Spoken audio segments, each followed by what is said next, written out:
সুন্দর লাগিচ্ছে তো মুখ দেখে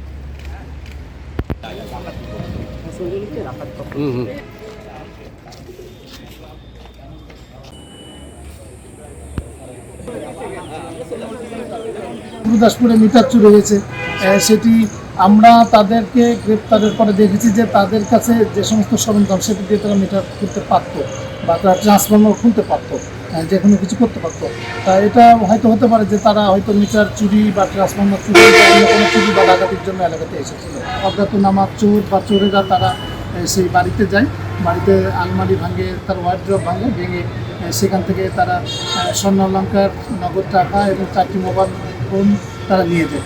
গতকালকে গোয়েন্দা সূত্রে গোপন তথ্যের ভিত্তিতে খবর পাই যে কিছু ডাকাত তারা ডাকাতির জন্য প্রস্তুতি নিচ্ছে, তারা যে কোনো এক জায়গায় যত ডাকাতি করবে সেজন্য তারা প্রস্তুতি নিচ্ছে। তখন কিন্তু সেই গোয়েন্দা তথ্যের ভিত্তিতে আমরা যে খবরটি পেয়েছিলাম গোপন সূত্রে, আমাদের সেখানে অভিযান পরিচালনা করে সেখান থেকে আমরা 6 জনকে গ্রেপ্তার করি এবং একটি পিক আপ করে তারা যাচ্ছিল, একটি ছোটো পিক আপ, সেই পিক আপটা জব্দ করি এবং এখান থেকে আমরা 19টি আলামত জব্দ করি। প্রত্যেকটি সরঞ্জাম কিন্তু ডাকাতির সরঞ্জাম যেগুলো আমরা সেখান থেকে পেয়েছি। এই ট্রাকের মধ্যে সেখানে কাটার, তালা কাটা, রড, ব্লেড, সেখানে স্ক্রু ড্রাইভার, সেলাই রেঞ্চ এবং সেখানে আমরা প্লাস মানে যা যা লাগে, যে সুতা, ব্যাগ, একটি ডাকাতি করার জন্য যত রকমের সরঞ্জাম প্রয়োজন সব রকমের সরঞ্জাম সহ কিন্তু আমরা সেখান থেকে 6 জনকে আমরা আটক করি এবং এদের কাছে ব্যবহৃত যে মোবাইল আমরা নিয়ে দেখলাম যে কেউ কিন্তু তার নিজের নামে বা নিজের আইডি থেকে এই ফোনগুলো তুলে নেয়।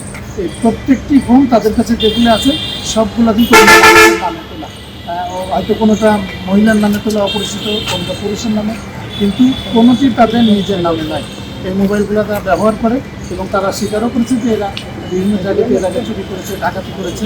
আমাদের কাছে প্রাথমিকভাবে আমরা সেই 6 জনকে গ্রেপ্তার করেছি। আমরা অভিযান পরিচালনা করে গতকালকে সেখান থেকে আমরা 2 জনকে গ্রেপ্তার করি, যার মধ্যে একজন, তার নামে 15টি চুরি, ডাকাতি, অস্ত্র এবং অপহরণের মামলা রয়েছে শুধু একজনের নামেই।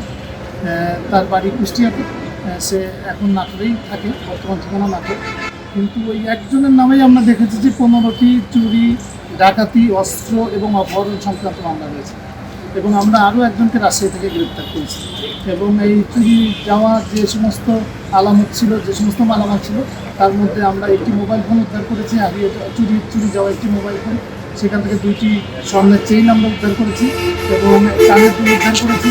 এই চুরির জন্য ব্যবহৃত যে সিএনজি, সেই সিএনজি আমরা উদ্ধার করেছি এবং কিছু তারা যেহেতু তালা কেটে ঢুকেছে, সেই চুরির কিছু সরঞ্জাম কিন্তু আমরা উদ্ধার করেছি।